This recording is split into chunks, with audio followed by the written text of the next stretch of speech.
Welcome to this explainer. Today, we're breaking down a seriously fascinating personality theme known as the learner.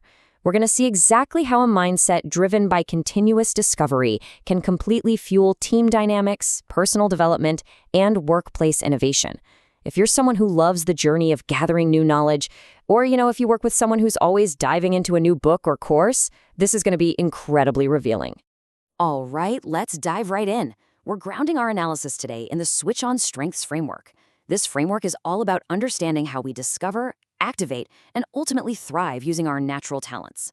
By looking through this specific psychological lens, we can really begin to unpack what makes the learner tick and how their totally distinct approach to the world can be harnessed for maximum impact. Here's our roadmap for today.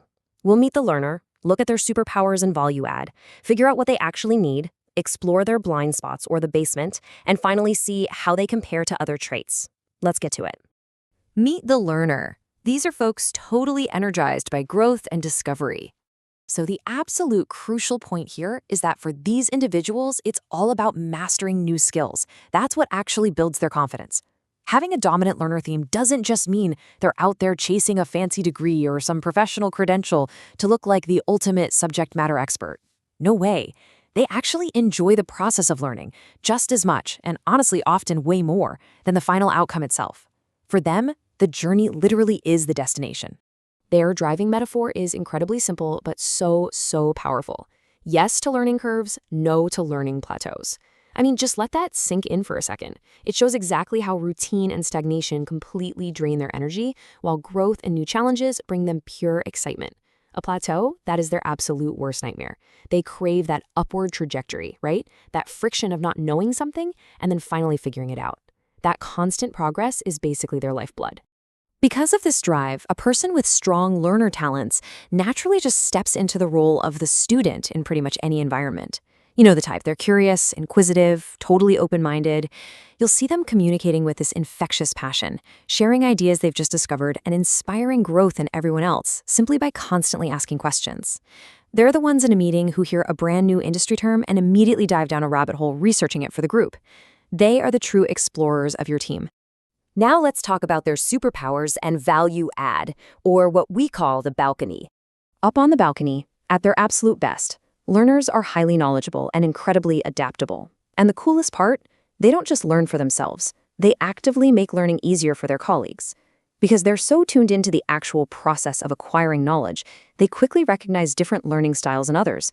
They apply information wisely, and they are always bringing these fascinating, fresh perspectives to the table.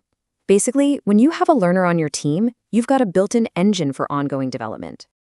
But what does a learner actually need? Let's look at balancing their inputs and outputs. See, a learner's incredible outputs directly depend on getting the right inputs. They bring massive curiosity, rapid learning, and serious courage to the table. But to sustain all that, they absolutely need variety and stimulation. If you expect them to adapt and share brilliant new ideas, you have to feed them fresh concepts and give them the actual space to share what they've found. They thrive in environments that actively push for continuous development. But if you stick a learner in a rigid, highly repetitive environment, well, their superpowers are going to fade pretty fast. Which brings us to their blind spots in the basement, or the darker side of all that curiosity.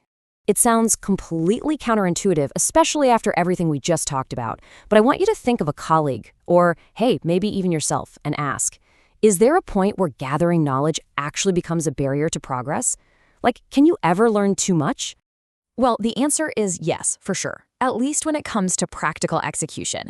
Because they naturally hunt for information, learners have some very distinct blind spots.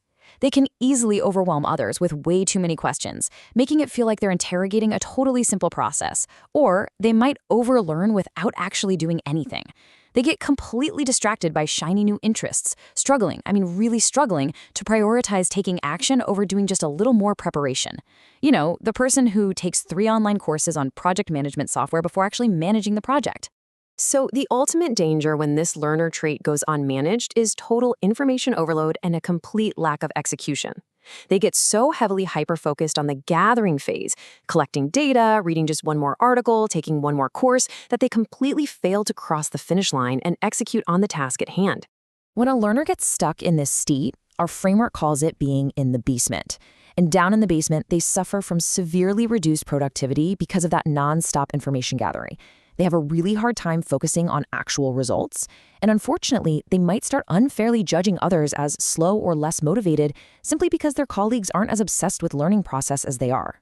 Worst of all that accumulated knowledge can make them unintentionally come across to their team as a bit of a know-it-all. It's a really tough trap for a well-meaning learner to fall into. All right, let's wrap our heads around this by seeing how learners compare. Theme contrasts. To truly crystallize this, let's do a rapid-fire contrast, starting with the focus theme.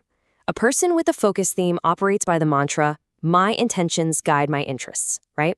Their goals strictly dictate what they care about. But a learner operates completely in reverse. For them, "My interests guide my intentions." They literally allow their natural curiosity and desire for discovery to chart their course. And what about the woo trait, winning others over? Someone with woo says, I am always interested in meeting someone new. They're motivated purely by social connection and networking. The learner, on the other hand, says, I am always interested in learning something new. These contrasts perfectly hit the nail on the head, showing how the learner is primarily motivated by intellectual discovery rather than just hitting a target or expanding their social circle.